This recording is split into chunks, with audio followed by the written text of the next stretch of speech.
My name is Jamie Piles. I joined Samaritan in December of 1996. We were homeschooling our kids, and we were already thinking outside the world's box, if you will. And I saw a little tiny classified ad about this new kind of idea I'd never heard of before. My first reaction was, that's the kind of thing that we would do, isn't it? And so I finally called the number, talked to them, and the more I asked them questions, the more I liked their answers.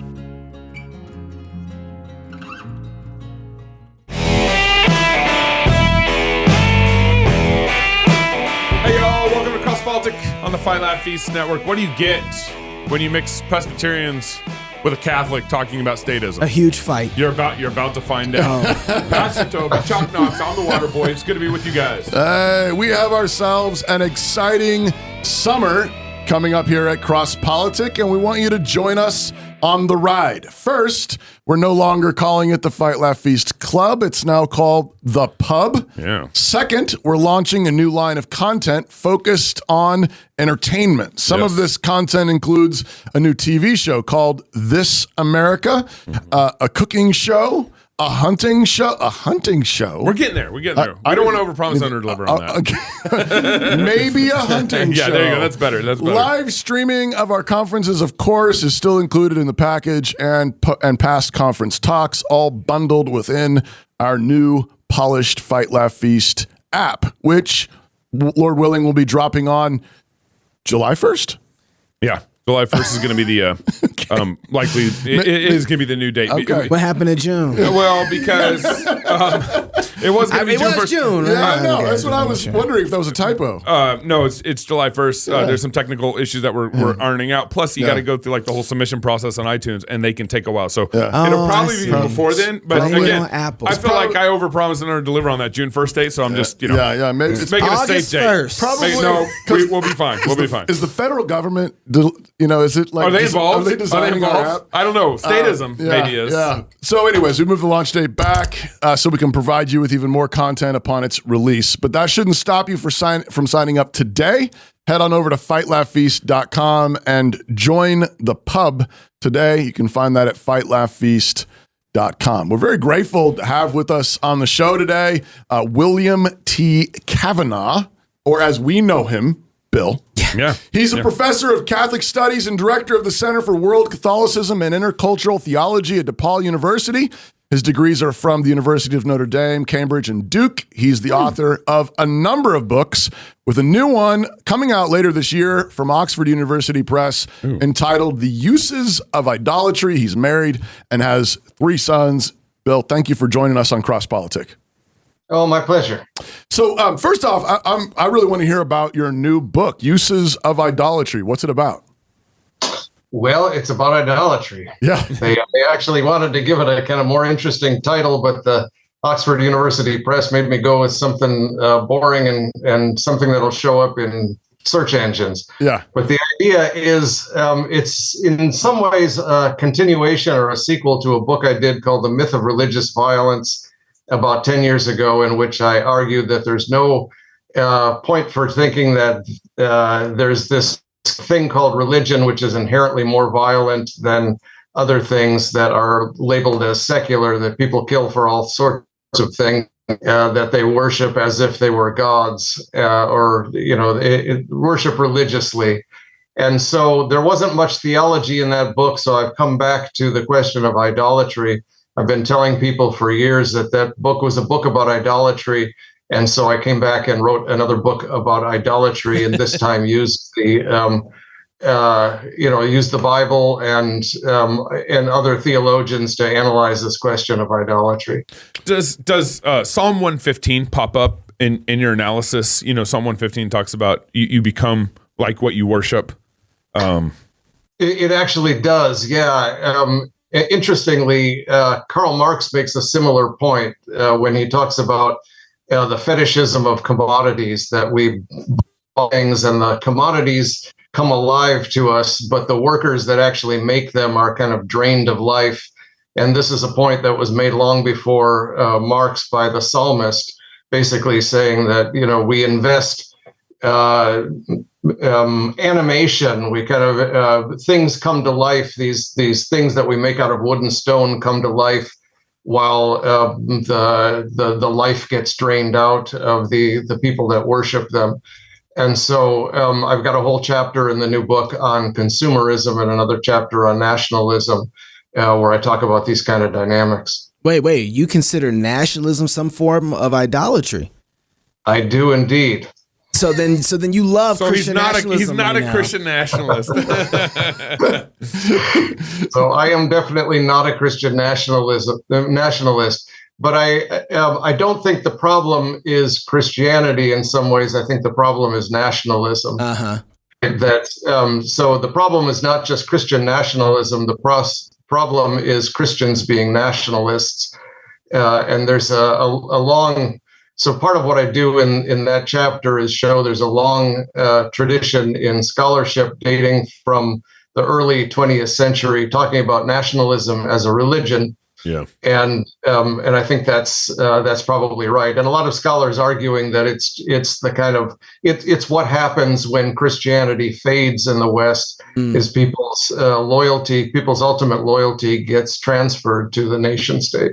So do you have a problem with the terminology as it's historically defined, the word nationalism as it is historically defined, or do you actually have a problem with some sort of massive Christian influence that influences our politics and our laws? Does that make sense? Yeah, I think so. I mean, I don't think that there's anything particularly pernicious about Christians influencing our politics and our laws. I don't think that's any scarier than, anything else than secular ideologies influencing our laws and so on. I don't think that the church ought to be in charge. I don't want to return to the days of Christendom where, the Pope has an army. But I don't think that the basic problem is Christian influence. I think a lot of people are scared of Christian nationalism because of the Christianity, and that's not where I'm coming from. I'm scared of Christian nationalism because of the nationalism, right? The tendency to kind of make the nation state into an idol.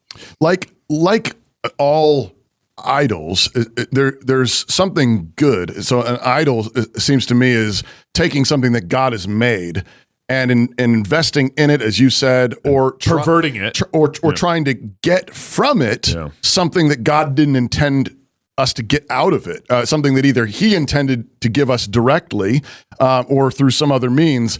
And if that being the case, if idolatry is sort of a twisting or a perverting of some good thing that God made, is there a good thing called a nation that would exist if the gospel permeates a culture, and even if we grant that it might be very, very different than the modern nation state?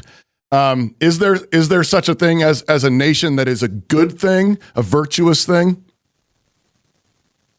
Yeah, I mean, one of the things I'm trying to do in this book is give a sympathetic read of idolatry and say something like, what Paul says in Acts 17, where he's talking to the Athenians and he's distressed by their idolatry, but he says this is a sign that you're groping for God and may still find God. And so I want to give a kind of sympathetic read to idolatry in that way. And we're all idolaters in one way or another. And oftentimes it is just a perversion of something that's good. So I think, the kind of devotion to something bigger and higher than oneself, and the willingness to sacrifice oneself for one's brothers and sisters, one's community and so on. And so all of that, I think, is good. It gets perverted when it gets associated with violence, and it gets perverted when the nation becomes something which it's not, which is a god, the kind of provider of security and so on. I think one of the things that I'm arguing in this chapter on nationalism is that there's a lot of ways in which nationalism is kind of parasitic on more local forms of belonging, on kinship and family and community. Right. And it gets kind of blown up into this large sort of abstract, a nation of 300 and some million people stretched out across a continent. And the only way to get people's loyalty under those kinds of circumstances is to make nationalism into religion, is to make the nation state into an object that requires this kind of lethal loyalty, and that's when it becomes dangerous. So, Bill, what's the like? You were starting to hit on it, but what's the kind of practical political ramifications for a nation going full into idolatry? Yeah, I mean, the question of violence, of course, is one of the keys to this, right? I mean, you can tell what people believe by seeing what they're willing to kill for and to die for. And so oftentimes you find that there's an insistence when it becomes idolatrous, there's an insistence that you just have to do whatever the nation requires of you. And these kinds of sacrifices are required. And then the church kind of gives up its own ability to discern when violence might be justified and when it's not. This is something that in the Catholic world, this is something we saw in the Iraq War, where you've got the Pope and the bishops in the lead up to the Iraq War saying this is not a just war. And then you've got other Catholics saying, don't listen to the Pope. It's not none of his business. You just need to do whatever the president decides, and it's your duty to go ahead and do that. And so part of the problem is just the removal of the discernment process from the church to the state. I think you've quoted Alistair McIntyre's famous line about being asked to die for a modern nation state is like being asked to die for a telephone company. I think you've quoted that. I've quoted that too many times. Yeah, very cool. Many times, like Verizon, maybe AT&T. Maybe you need to update it to our internet company. Yeah, right. But my question is so that's kind of what you're getting at a little bit here. But has that increased or decreased since COVID? Mm-hmm. Has what increased or decreased since COVID? I guess that kind of demand, lockstep, loyalty, allegiance to a state that delivers its goods about as well as a telephone company. Yeah, gosh, that's a really interesting question. I'm not sure. I mean, it's hard to separate out the rise of and hopefully fall of COVID with the rise of Christian nationalism, right? I mean, there does seem to be a sense, I think, amongst a lot of Christians that the country is falling apart, and the COVID pandemic is a kind of isolation that we've fallen into, and the response to that needs to be this kind of renewed passion for the nation state. I guess I'm not sure that's a good idea. Yeah. No, I guess I'm thinking. I hear that, and I see that side of maybe the way my question could be interpreted. What I'm thinking about, I guess, is the way. I mean, you talk in various places about the idol of state being that which grants us security and safety and health and that kind of thing. And it seems to me like we saw that on sort of a grand scale, rather than the local communities, family in particular, churches in particular, local communities banding together to decide what was best for themselves and care for themselves. We have these, sort of nationwide top-down lockdowns, vaccine mandates, this kind of thing, where, again, I think we were in many ways susceptible to that because we look to the state as the one who guarantees our safety and health and life. Yeah, that's right. Yeah. Now I see where the question was going. Yeah, I agree. I mean, I think there was a lot of government overreach in the early. I mean, we didn't know what we were dealing with, but I think the basic instinct to see if the government can save us certainly kicked in under COVID, and it wasn't necessarily a good thing. Very good. You look like you wanted to ask something, Knox. I was just waiting on I'm still stuck at the Christian nationalism thing. Oh, you want to go back there? Yeah, I kind of want to go back there. So there's you spoke on this just a moment ago, talking about how I think answering Toby's question was actually kind of getting towards the question I want to go to. You said that a lot of Christians are looking around and they're seeing that, you see Target, you see Bud Light, you see all these people that are kind of going super trans, and the element of Christianity in the culture seems to be depleted. And everyone is seeing that and they're like, man, we need to do something. And the only two options that they're seeing is we go full trans or we go Christian nationalism, right? The first part of my question kind of is there, what do you see as a way in the middle? Because there doesn't seem to be any other option. It's Christian nationalism full on, or you're going trans. Yeah, gosh. You only have two choices. Yeah, that's right. I'm not sure those are the only two choices. And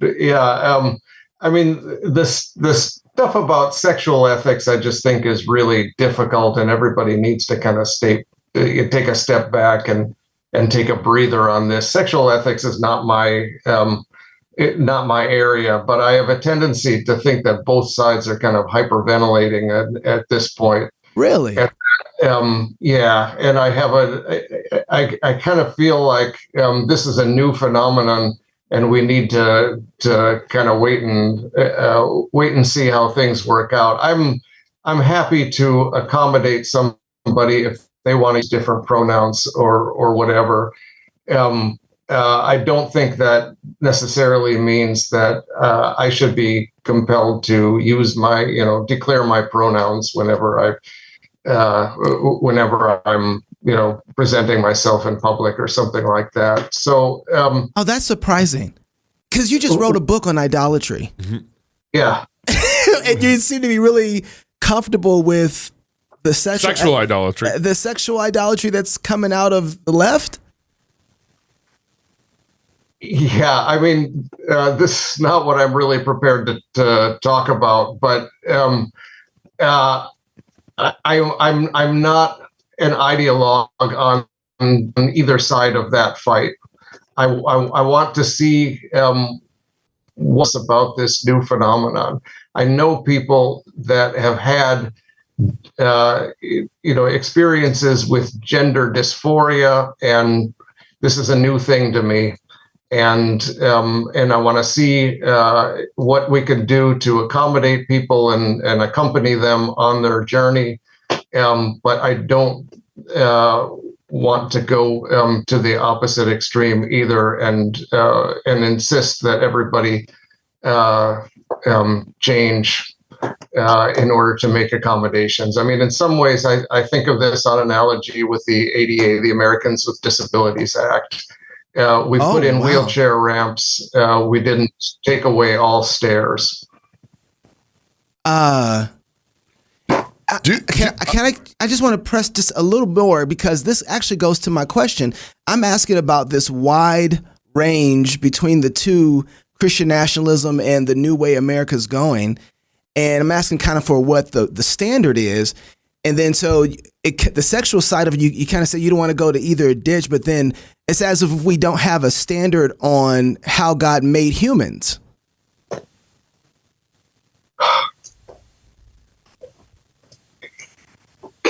Yeah. Again, sexuality is not my area, and I'm not going to go to the mat on this and say. I think it's true that for the most part, people are identify with the biological sex that they're born with. There's an increasing number of people who don't.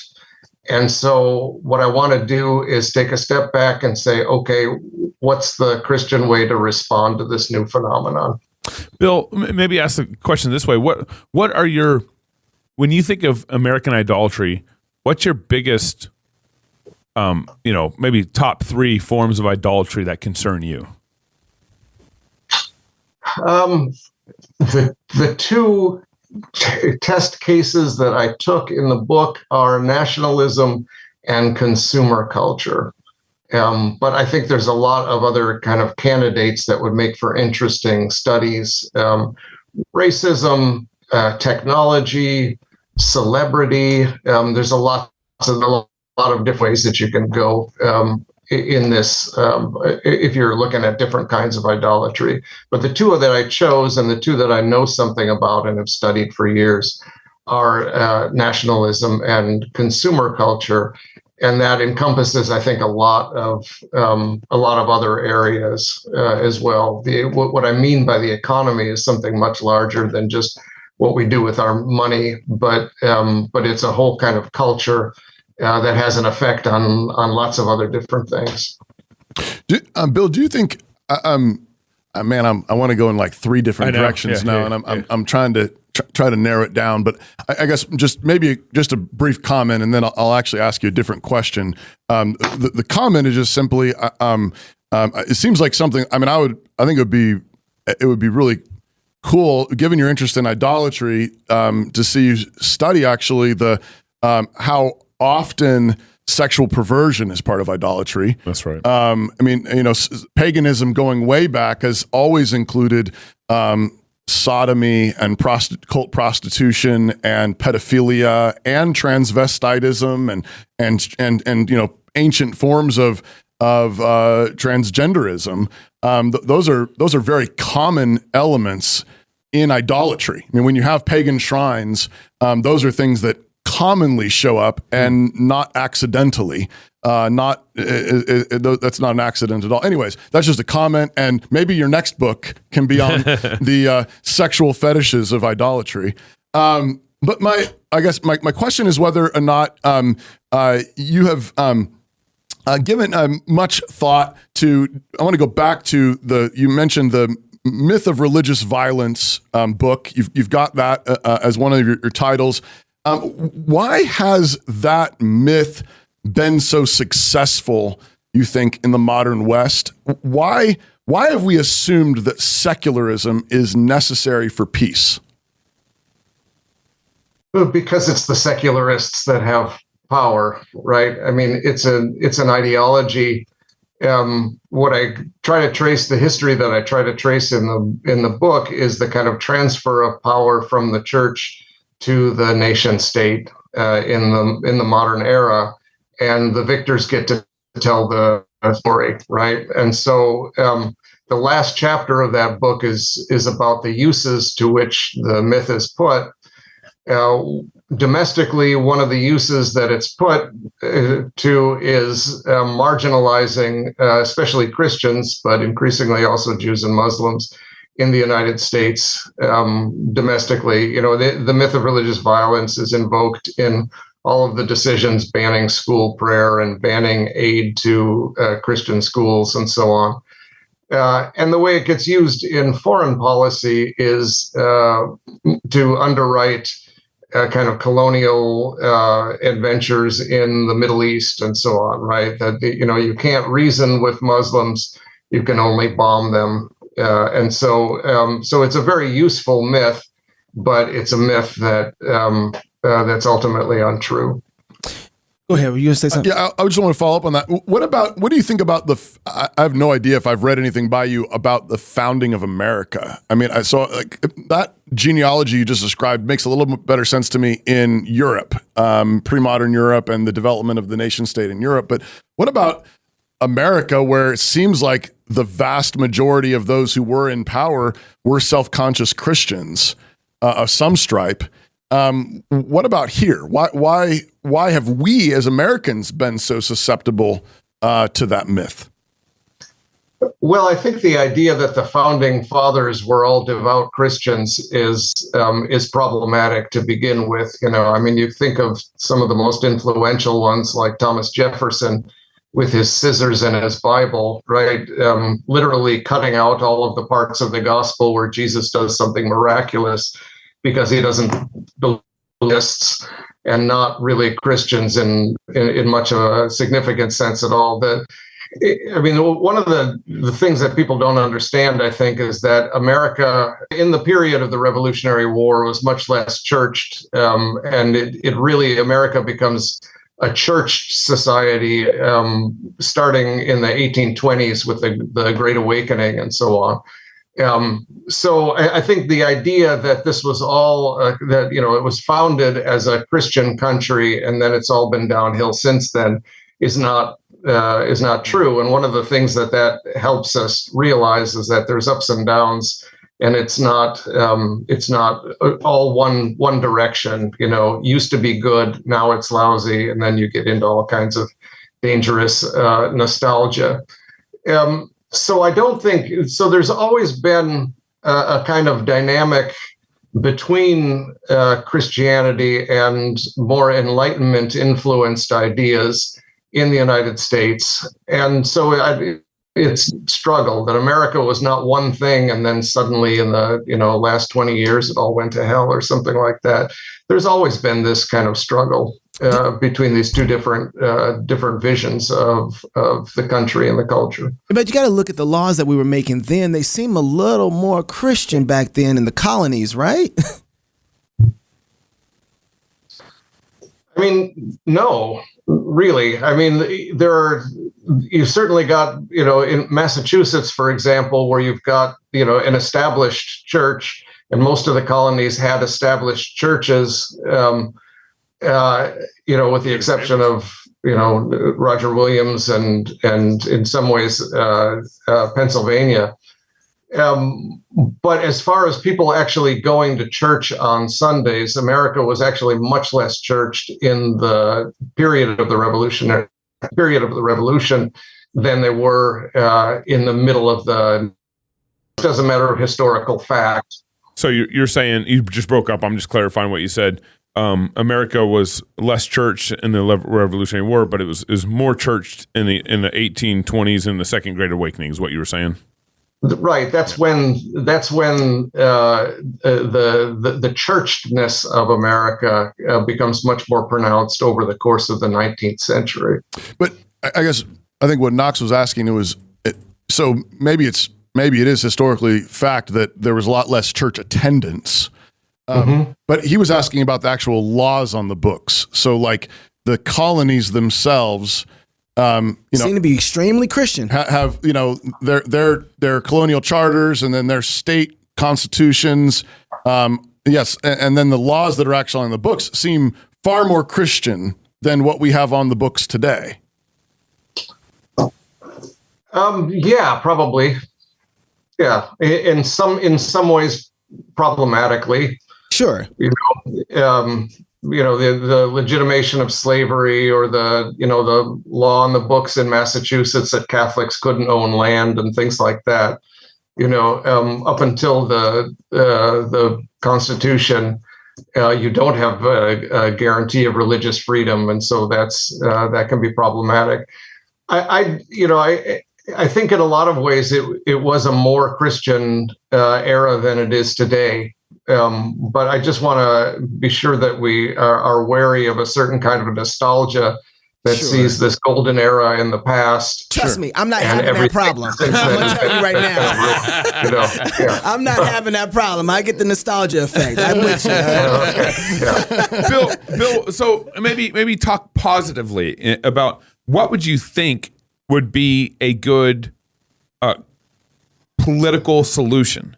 Do you think that that's just what an idolater would say, Gabe? There's no political solutions. That's true. I mean, what do you think would make for a? How about this? What would make you make for a good nation? Should there be one dominating religion? What do you think would make for a good nation? Yeah, I mean, I'm a Christian, and I believe that Jesus Christ is the Lord of history. And so I think that if I had to, design my ideal world, then we would all be followers of Jesus. In some ways, I just think that Christianity is true, right? What I don't want to do is impose that on anybody through coercion. That's what happened in the period of Christendom, and I don't think it was good for the gospel, and I don't think it was good for the world ultimately either. As a Protestant, I mean, we've forgiven the Catholic Church for the 1500s, 1600s. Hey, Bill. Hold on. I got to read one more ad, and then we'll sign off here. We'll take all the forgiveness we can get. Before we have a new religious war on our hands. How are you paying for your health care, and how's it working out? If it's working perfectly, great. But if not, listen closely, because I have a solution for you.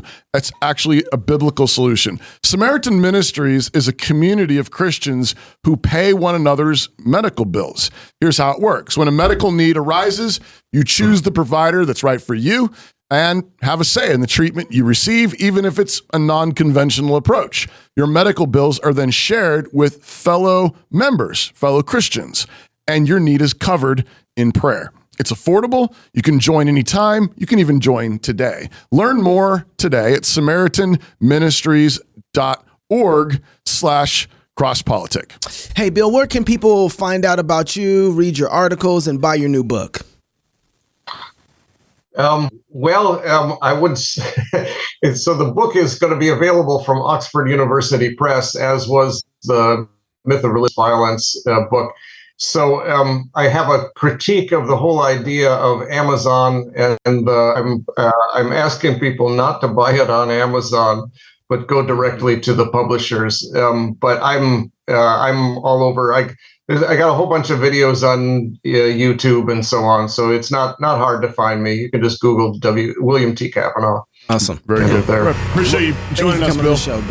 If you're single, get married. If you're married, have you some kids. And if you have kids, go baptize them. Until tomorrow, love God with all your heart, soul, mind, and strength. Love your neighbor as yourself. Go fight, laugh, and feast. This is Cross Politic.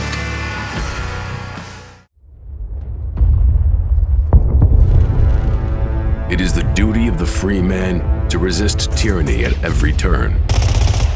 Every man will either watch his freedom stripped away or take action to protect what he loves. Introducing the A3, the newest revolutionary body armor from Armored Republic. The A3 is the new standard for lightweight multi-hit body armor. A3 plates are incredibly light at 4.6 pounds. The patented design captures fragmentation while remaining multi-hit capable. The A3 will stop up to M80 ball, yet comes in at only 0.7 inches thick. The A3 is the thinnest NIJ.06 compliant or certified composite standalone plate that includes the drop test. The A3 is the first of its kind, patent pending, that combines an alloy strike face with polyethylene backing, revolutionizing body armor technology by providing strength and durability while remaining sleek and maneuverable. The A3 is the new standard in lightweight body armor. The fight against tyranny just got stronger.